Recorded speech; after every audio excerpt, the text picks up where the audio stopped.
திருச்சி விமான நிலையத்தில் புதிய கட்டட கல்வெட்டில் சமஸ்கிருத மொழி இடம்பெற்றுள்ளதற்கு தமிழ்நாடு பால்வளத்துறை அமைச்சர் மனோ தங்கராஜ் கண்டனம் தெரிவித்திருக்கிறார். திருச்சி விமான நிலையத்தில் செய்தியாளர்களுக்கு பேட்டியளித்த பால்வளத்துறை அமைச்சர் மனோ தங்கராஜ், வங்கதேசத்தில் வாழும் சிறுபான்மை இந்துக்களுக்கு பாதுகாப்பு வேண்டும் என்று கூறும் பிரதமர் மோடி, இந்தியாவில் உள்ள சிறுபான்மை மக்களின் பாதுகாப்பை இதுவரை உறுதி செய்தது இல்லை என்று குற்றம் சாட்டினார். மேலும் பல மாநிலங்களின் தாய்மொழியை நசுக்கும் வேலையை மத்திய அரசு செய்து வருவதாகவும் குற்றம் சாட்டினார்.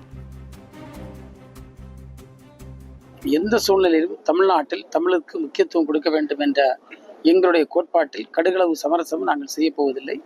ஒன்றிய பாஜக அரசு தமிழ்நாட்டில் மட்டுமல்ல பல மாநிலங்களிலும் அங்கிருக்கக்கூடிய அவருடைய தாய்மொழியை நசுக்குகின்ற பணியில் அந்த இந்தி மொழி ஆதிக்கத்தை, இந்தி மொழி திணிப்பை, சமஸ்கிருத திணிப்பை கொண்டு வருகின்ற பணியை அவர்கள் செய்து வருவது மிகவும் கண்டனத்திற்குரியது.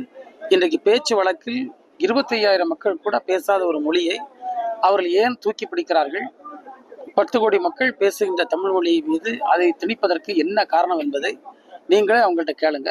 இந்த மொழி திணிப்பு, கலாச்சார திணிப்பு, இதெல்லாம் மதங்களை திணிப்பது போன்றவையெல்லாம் யாரும் ஏற்றுக்கொள்ளாத ஒன்று. அதனால தான் தேர்தலில் அவங்களுக்கு இப்படிப்பட்ட பாடம் கிடைக்கும்.